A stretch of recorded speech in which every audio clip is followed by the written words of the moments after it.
Yeah, so I closed a dad last week who was neurodiverse, so that was quite an interesting one. Um, Obviously, can't go into too much detail about what who he is. Sorry, but it was, yeah. So I found it really interesting because obviously he'd engaged with services before, but because there was a lack of understanding, I suppose, around his needs, being he was ADHD and ASD. So obviously it comes with conflicting problems when it comes to having a child and having a baby. So that was really good. So like, sorry, sorry. So yeah, so he was like struggling obviously because his routine had changed drastically because baby had come along, um, Yeah. which doesn't mix really well with autism, and he was struggling as well because he had the ADHD and quite often done things impulsively.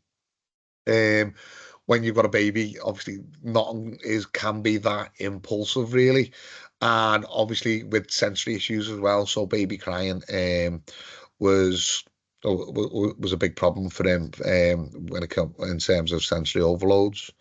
I don't know whether it's something you've dealt with before. Yeah, I've worked with dads again who've kind of had ADHD and things like that, and it's quite a similar story really. It's quite interesting to sort of learn about the struggles that you wouldn't necessarily think about yourself within your own family. You're saying sensory issues is quite a popular one. Sometimes it can be things like getting overwhelmed by noises, but some of it can be certain smells, certain, textures and things like that, which can really sort of knock you off balance. And until you're actually doing it and you're looking after a baby and, you're sort of dealing with it day to day. I think one of the key things is that there's no avoiding it. There's no sort of getting away from those sort of things. Like if your baby's crying, you need to tend to them. You can't just sort of take yourself out of the situation for a prolonged period of time. You have got to address it at some point. Um, but I think that's one area where, especially ADHD, the diagnosis of that is becoming a lot more regular, and as a result, there's a lot more support out there for ADHD sufferers to get that support that they need. Well, that's it. And I think for me as well, like I was before I started doing this job, I own my own business. I could set my own hours. I could do my own thing. So I could pick which jobs I wanted to do, which jobs I didn't want to do, and it was fine. But obviously, since doing this job, I love doing the job. I love interacting with dads. But obviously, as you know yourself, there's a lot of time where you sat at a computer, obviously typing up your paperwork. And for me, the big ones, conferences, sitting still in conferences. Now, I don't know whether I've discussed this with you before, but I'm actually on the pathway to be diagnosed with ADHD. Um, as I say, again, previously setting my own work and the nature of the work I was doing, it was never really an issue. I was always aware there was a problem there, but it was never really an issue. Whereas sitting still through conferences, sitting still and quiet for 4, 5, 6, 7 hours some days, it just doesn't work very well for me. So I think obviously that's why I've gone down the route of sourcing that diagnosis later in life. Obviously, I'm not 21 anymore, but yeah. So I think obviously understanding myself, and I've got 10 years experience volunteering for a charity working with adults on the spectrum. Um, so I think my previous knowledge has given me a good understanding of where the dads are coming from. Obviously, it's not something. Well, the ADHD side I have experienced myself, but the autism side of it, I haven't experienced. But I know myself, like again, looking back in hindsight and knowing what I know now, like the amount of times I would get the kids to go out and I'd forgot something, or like, so then you're off running. You got the choice of either running the shops to buy something you've already got, or perhaps making that bit of a longer journey home to go and get whatever it is you forgot.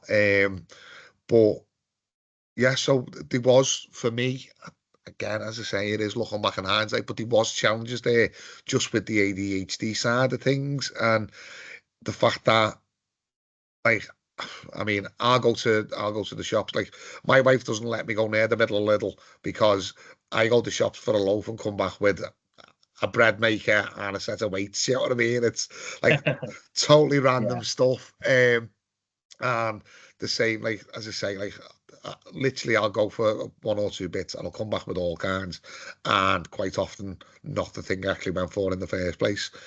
And lucky enough, I never actually forgot any kids, so I always brought the kids with me and always got them home. But quite often, I'd find myself out and I'd have no baby wipes, or I'd have no, I would, I'd only have one nappy in the bag because I haven't checked it properly, or like things like that. I'd open it up, I'd see there was a nappy in there, and just close the bag and not think. And for me, I know I should have been a bit more methodical in how I was getting ready to go out and taking that little bit more time. But again, just because of the nature of the beast, I'd be like, I want to go out, I want to do this, so let's go. And then the failings to pack and be organised and prioritise would then create problems while I was out. So I do identify with these dads who were saying these things. Again, as I say, with autism though, it's really difficult, and I think the dad who I've just closed, I think he was really appreciative of the fact that I was quite honest about the fact that I didn't have autism myself. However, because I have worked with adults on the spectrum for 10 years, I had a good understanding of what he was telling me, if that makes sense. Yeah, well, I mean, and like you say, it is a spectrum. Like it varies massively depending on the type of autism you've got, and obviously what your triggers are in that respect as well. And I grew up with an autistic sister, so obviously I have it from kind of the child's point of view of kind of growing up with someone who's autistic. She had Asperger's syndrome, and looking back on it now, I kind of sort of took for granted of just how much of a struggle it probably was for my mum and dad at that point, because obviously I was the younger of the two siblings, and I wasn't having the same struggles that she was. So from my point of view, it sometimes felt like she was getting all the attention. It sometimes felt like they were taking her side in arguments and whatnot, and we were doing a lot of stuff that she wanted to do and not a lot of stuff that I wanted to do. And, when you're a kid, it just sort of smacks of it being unfair and unbalanced, when in reality, it was probably a much bigger deal for my sister if things weren't being done in, a certain way. And that would have made things 10 times worse. So it must be very difficult for parents with autistic children, but also thinking about, parents with autism. It must be very, very difficult for them to stray from their norms, to stray from their routines, because that's what kind of helps them make sense of the world around them. And if there's one thing about having a baby, is you can't, you want to try and prepare as best you can, but there's always some sort of curveball which sort of crops up, whether or not it's an issue with childcare, or whether or not it's you've got to pick them up from school because they're not well, or you've got to pick them up from the childminder. And when you think a routine is sort of sussed, it can throw a spanner in the works, and it must be really, really difficult. And like you were saying about the ADHD diagnosis and things like that, it's interesting that you're sort of seeking that in later life, because I'm sure that there are a lot of parents and a lot of dads out there which are struggling with these similar sort of things that you were describing, around sort of maybe not being prepared with stuff and getting distracted, and get not being able to concentrate for longer periods, and not realize that it may well be something like ADHD. And they've just sort of thought, well, it is just a part of who I am, I just need to get on with it. When in reality, it's the disorder side of the ADHD, isn't it? It's not just something that you can live with and cope with. If it's negatively affecting your day-to-day life, then it may well be worth looking into it a bit more, and seeing if you can get some kind of formal diagnosis, so you can access the support that's out there. Well, that's it. And like for me, as I say, I mean, let's say I'm 42 now. I've dealt with it pretty much all my life, but uh, obviously things change, and again, the nature of what I'm doing now. So my job role and my daily routine and everything has changed because I can't pick and choose my hours. So it is a lot more structure, and it's that change in circumstances that has prompted me to seek my diagnosis. And that's just me changing job roles. And I don't think anything quite changes your life like having a baby. I think moving house is a massive thing, changing jobs is a massive thing, getting married is a massive thing. But for me, nothing was as big as having a child. So if my changing circumstances has prompted me to need that diagnosis, then there's going to be, as you say, there's going to be plenty of dads out there where becoming a dad for the first time and that change in circumstance is going to be that trigger that they need to get that diagnosis and to work on understanding ADHD a little bit more. Does that make Yeah, sense? absolutely. And these dads who I've worked with previously who've had ADHD or autism for that matter, the one thing which is kind of a credit to them is they're not looking for sort of sympathy or to use it as an excuse. They're not sort of like, well, I can't do what you're suggesting because of ADHD or because I'm autistic. They're looking for practical support just like any other dad would.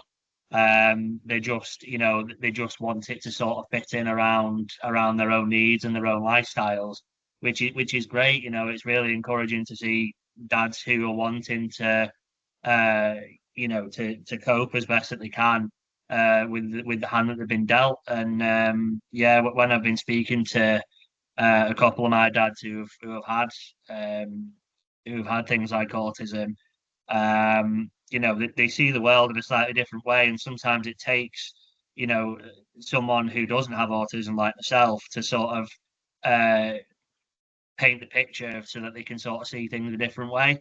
And 9 times out of ten, it's really well received, and it does help them to try and process things. Well, that's it. And I think the hardest part is because it's not going from one routine to another.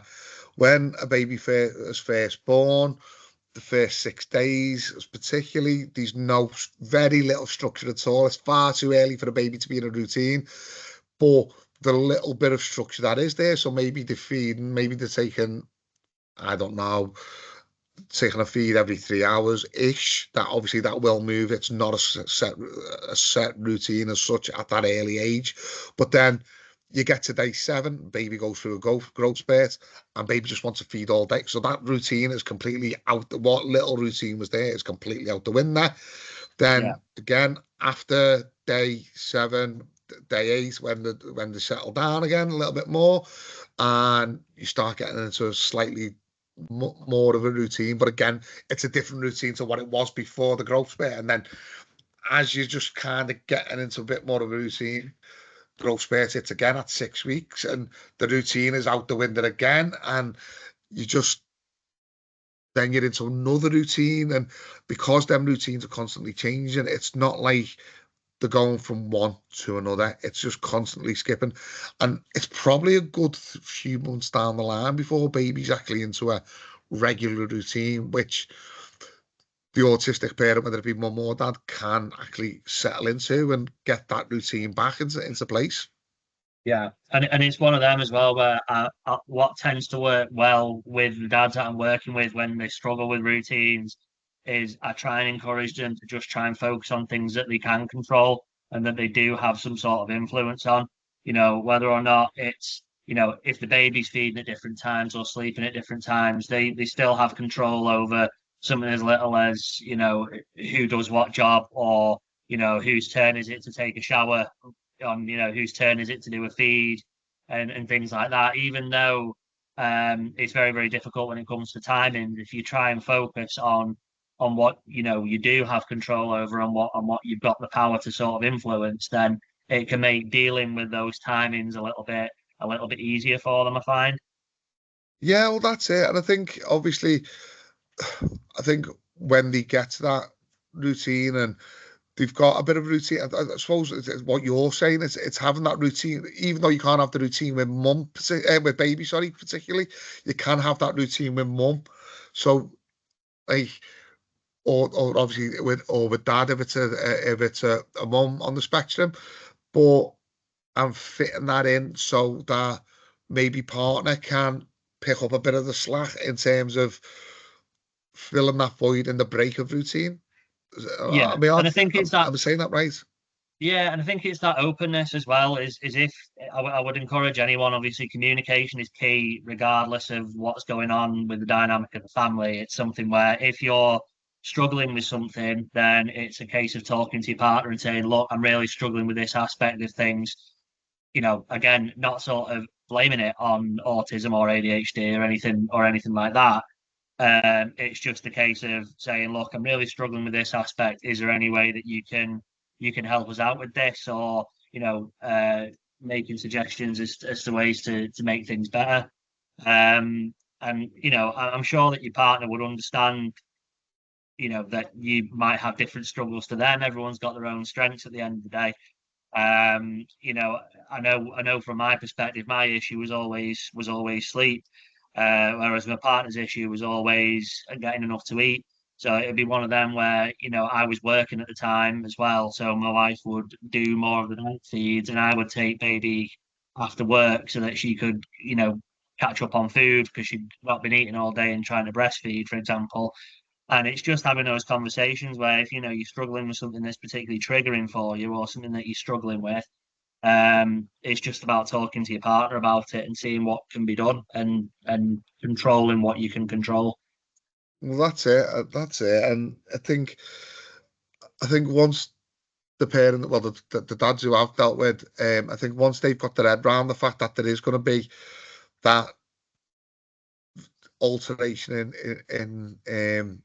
in routine, and the fact that the best way they can deal with it is through communicating with the partner and actually making a bit more of a routine in who'll be doing what when. So like as you say, like having that schedule. So well, actually, I'm going to be doing the night feed. I'm going to be doing the night feeds for the next 3 nights, and then we'll swap over or whatever it be. And I think then once that's dealt with, the bigger issue, like you said before, I mentioned over the noise crying, and you mentioned over like smells and stuff. I think it is the sensory issues then, which again, I mean, you can't stop a baby's nappy from smelling. There's just no two ways about it. You can't stop a baby from crying. You can obviously soothe a baby and stop it crying eventually once you've met its needs, but that baby's still going to cry again. And I think for me that's been like a big issue. The dad who, again, going back to the dad who just closed, he used a device called loops. I don't know whether you've Oh heard yeah, of them. yeah, the earbuds. Yeah, yeah. So like as I say, I'd never heard of them before, but I found them really interesting, and you can actually get specific loops for specific situations. That's right. Yeah, yeah. It lets different amounts of noise come through at different levels, and I know a few people have used loops in those sort of situations and have found them really beneficial. Well, that's it. Well, as I said, again, I knew nothing about them. I went on and had a look. I'll be honest with you, I went on to see whether they had wife loops so that I could filter out the wife. Well, Filter it out. yeah, but they never had any of them, unfortunately. So, I think so one thing that's even more important as well for autistic people, just sort of thinking about it, is trying to maintain that sense of self. Like obviously, it's important to always take time for yourself if you can, but if there's a particular hobby or a particular interest that you really find beneficial to to helping calm you down and keep you sort of on an even keel, then try and pencil that in for as regularly as you can, whether or not it's of an evening when baby's asleep, or if it's once a week, or if it's if your partner takes him out for a walk. Just try and sort of keep yourself involved in that, just to that you maintain a little bit of yourself and a little bit of that routine in that respect as well. well, that's it. And I think another one that I've had mentioned to me as well is I think sometimes parents on the spectrum second guess their ability to parent, especially because there's so much talk over. Obviously, as you said before, autism is a spectrum disorder, so people have different symptoms and different um, restrictions on what they can do and what they can't do within their own abilities. But I think a lot of autistic people are told that they can't feel empathy and they can't feel love. And I think autistic people who can feel empathy and can feel love sometimes are almost made to feel that they can't because they've been told it that many times. And as I say, I think twice now I've had dad say to me over worrying about not having the empathy and the love for the child.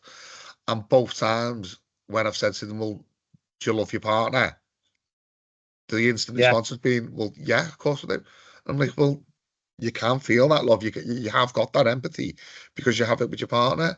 Sometimes yeah, it might be a little bit, might take a little bit longer to get it with the baby, but that's the same for any dad, whether you're on the spectrum or not, because of the release of oxytocin and how it does and when that oxytocin's released. But I think society is little bit guilty of telling people on the spectrum that they can't do things that they're more than capable of doing. yeah. It's really disappointing when you hear people who are on the spectrum kind of been put in a box. I mean, it's something where they've got a lot more ability than sometimes they give themselves credit for. You know, I know a lot of autistic people through my sister who are incredibly high functioning. You know, they know all there is to know about specific subjects, and you know, for what they lack in some aspects, where we know whether or not it's socially or emotionally or anything, then they make up for in others. And a lot of it is just a case of sort of channeling, you know, just trying to find some common ground. You know, just trying to like you did with that dad saying that the common ground is, well, if you love your partner, then there's absolutely no reason why you couldn't love your baby. You know, it's not two dimensional, and it's a journey. You know, it's a journey for everyone, and everyone's journey is different. You know, and everyone's got their own struggles and their own difficulties, and like I say, um, you never tend to find people who are on the spectrum looking for an excuse to not do things. They just want to, you know, they just want to meet their own expectations and try and be the best parent that they can be. Well, that's it. And I think, as I say, I think society has got. I think understanding and stigmas have got a lot to answer for. Really, like I know myself, obviously, as I say, through working with people on the spectrum for the last 10 years. I'm sure with yourself, with your sister, especially if it was an Asperger's diagnosis. I'm sure whenever you mention it, how many times you've been asked, "Oh, does that mean she can do maths really well?" Or Yeah, yeah, no, exactly. it's not what Yeah, it means. It just means that there's certain aspects that people struggle with. Don't get me wrong. There's some people who can do maths really well, but then again, there's people who are on the spectrum that can do maths really well. So they're just as diverse as people who aren't on the spectrum. And I think understanding that they may need a little bit of support somewhere doesn't necessarily mean they need a lot of support everywhere else. And I think a lot of it is for me, for the dads I've worked with, it's about building their confidence more than anything because they've constantly been told, well, you can't do this and you can't do that. And they're more than capable of doing it. yeah. And there's a lot more out there now than there was when I was a kid. You know, the only sort of special needs, like educational needs and Asperger's support was like a private charity of parents who took it upon themselves to set that up. But now, you know, Send is everywhere. You know, working through the family hubs like we do. I bet just like myself, when you're in meetings, there's always a consideration to Send, both from the kids' point of view and from the parents' point of view. Like, how can we make this accessible for Send? How can we make this accessible for people who are neurodiverse or on the spectrum or anything like that? Because it's a lot more it's a lot more known about now. It's a lot more better understood. There's a lot more training for professionals as well. So I would say to any dads who are or any people who are on the spectrum or you know who are neurodiverse in any way, um, that they shouldn't feel put off. They shouldn't feel hesitant to access that support and ask for support because there's a lot out there now for people to access. You know.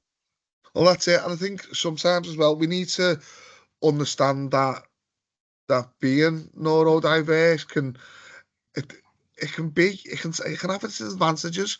That like a lot of the adults I've worked with can be like quite tunneled at times. So they have something particularly that interests them, and they're very focused on it, and they can tell you everything about it. They can tell you the ins and outs in great detail with great knowledge about their particular interest. Now, if myself or yourself could deliver that type of attention and that type of attention to detail with our own children that they can with their interest, I'll be honest with you, I couldn't be that tunneled. Whereas if they can focus that into the right direction, then they're going to be better parents than myself. Certainly, I don't know about yourself. Yeah, no, absolutely, and a lot of it's patience as well. Is it's fantastic to hear, you know, an autistic person talk about what they're interested in and what they're passionate about, because you know they could go on and on and on, and you know they're guaranteed to teach you something, and it's something where, you know, as you say, if you can focus even some of that energy into your kids, and you know, even getting them involved in those things, like a couple of the dads that I work with were massively into, like, you know, Pokemon cards and Yu-Gi-Oh cards and things like that. And it was the second or third kid that I was that they'd had, and their older ones, like the 5 and the 6 year old, you know, they're mad into it as well. You know, they're into those hobbies, and they can get them involved as they get older as well. So sometimes it's nice, sort of seeing it follow through, sort of getting through the trenches, as it were. And then you can, you know, you can find that common ground. You can get involved with them in your hobbies and your interests as well. Well, that's it. It is. Well, Tom, I think that seems like a good time to bring it to an end, unless you've got anything else you want to add, or No, that's probably about right. yeah, cool.